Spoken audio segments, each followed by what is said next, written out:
So the Biden administration's green agenda and war on our nation's natural resources, well, it continues as the White House finalizes plans to dramatically curb the number of offshore oil and gas lease sales over the next 5 years, making it the most restrictive offshore oil drilling plan in U.S. history. Our next guest calls the move a Christmas gift to China, Russia, and Venezuela. And Tim Stewart is the president of the U.S. Oil and Gas Association, and he joins us now. Tim, thank you for being with us this morning. So the plan is to only allow 3 new sales through 2029. Put that into context for us. I know it's the least ever allowed by the administration. What normally is the case for an administration on oil and gas leases in the Gulf of Mexico?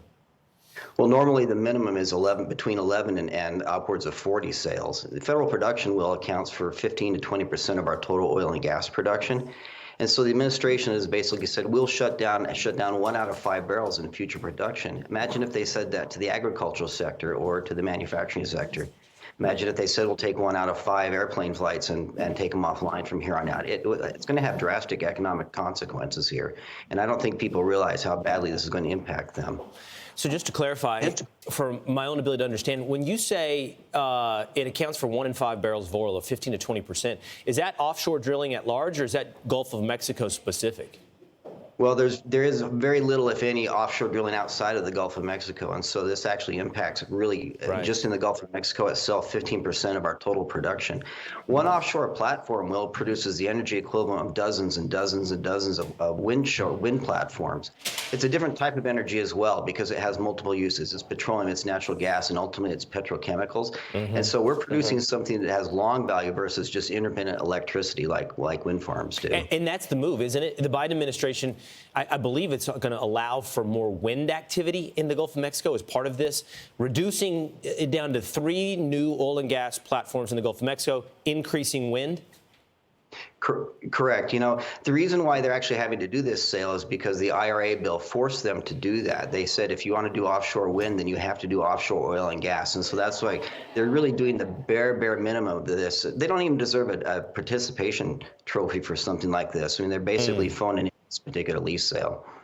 When you say IRA, by the way, just to clarify for people at home, that's the Inflation Reduction Act, remember?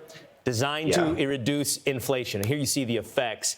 It's to do the bare minimum and allowing new fossil fuel production of energy. And you alluded to it, Tim, several times. 1 in 5 barrels taken offline. What economic impact does that have? Well, here's some indication.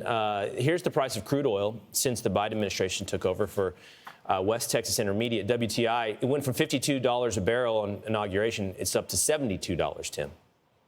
Yeah, and the problem, Will, is these offshore leases take years and years to develop, and so this has a really, really long tail of impact of how it's going to impact consumer prices well into the future. We have to have a rolling leasing program, and the administration let the prior one expire, and this is going to have impacts 7, 8, or 10 years down the road, unfortunately, for us. And just to put a button on this, I mean, we did the story yesterday. We've talked about it on a weekly basis. The number of ways in which fossil fuels, from coal to oil and gas, has been, I mean, attacked sounds like a political word, but reduced. We're reducing the amount we have available, and we're pushing more into green.